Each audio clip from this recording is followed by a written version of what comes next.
Hi there, Chris here with another quick tip for you all. In this video we're going to continue our look at painting the Warhammer Quest Silver Tower box set models, and in this video we are going to work on the Pink Horror.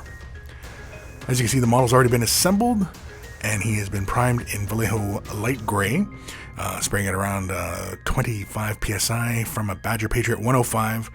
And we are going to use Emperor's Children with some Citadel Aircast thinner. This is the airbrush thinner, and we're going to use a Badger Patriot 105, spraying it around 20 psi, of course, and we are going to use that to apply our base color.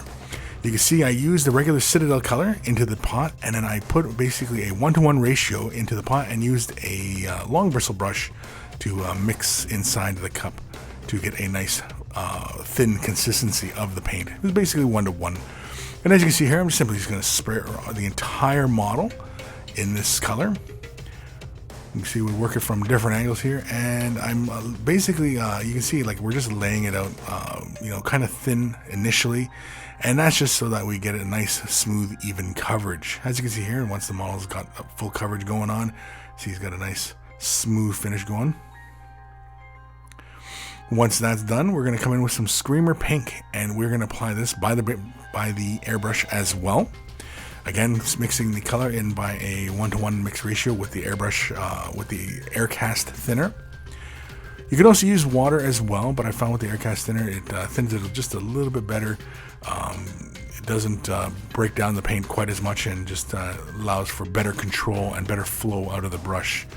I've found. Anyway, I've used the colors, Citadel colors before in the airbrush, and with just a bit of water, and it just, they spray just fine, but I found with these Aircast thinner using regular colors, it works just a little bit better. It just flows a little bit better, a little bit more manageable, and I found that dry tip wasn't quite as bad either.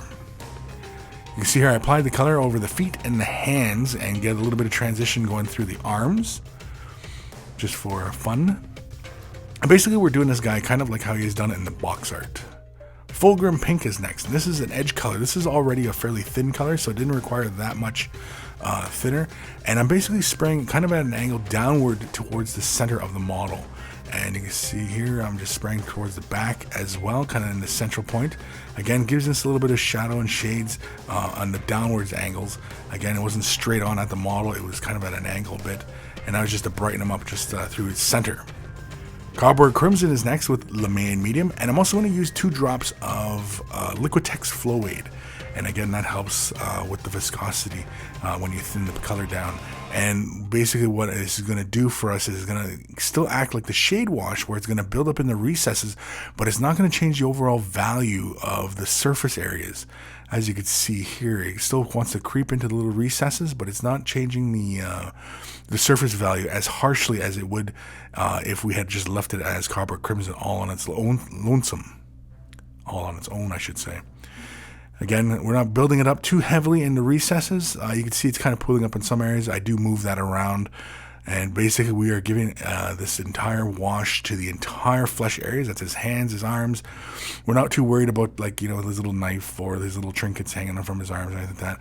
Also allow a little bit of the color to build up on the ends of the tentacles as well, just kind of deepen and enrichen that color. But really all we're looking to do is pick out all that textured model. Here I'm applying it right into the mouth, get it all nice and dark in there. So that makes it all nice and creepy for him. Once it's dry, we're going to come in with Changeling Pink. This is the dry compound, and we're going to be using our medium dry brush for this. And basically, we're going to concentrate most of our brush strokes in through the center of the face. We're going to be going in an upward, up and down type brush motion to capture some of those little details in the face, but otherwise we're not going too far.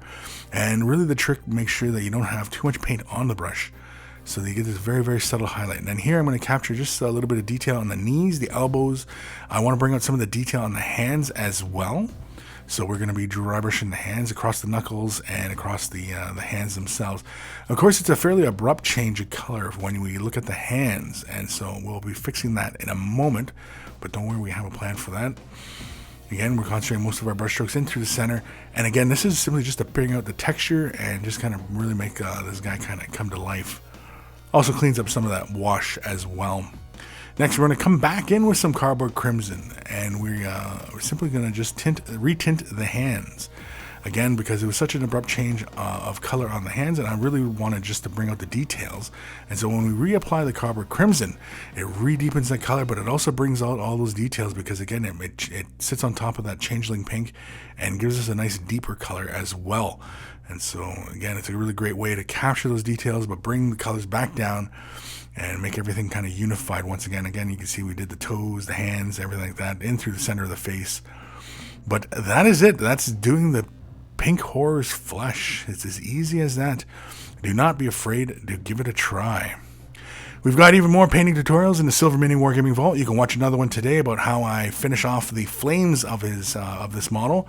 Just click on the link in the video description below and watch it right now. If you don't have a MiniWarGaming Vault membership, you can click on the link and sign up for a free 7-day trial. Make sure that you sign up for the Silver membership so you gain access to the painting tutorials, and you'll get instant access to over 1,000 painting tutorials already in the vault. And so thank you for watching. Happy wargaming.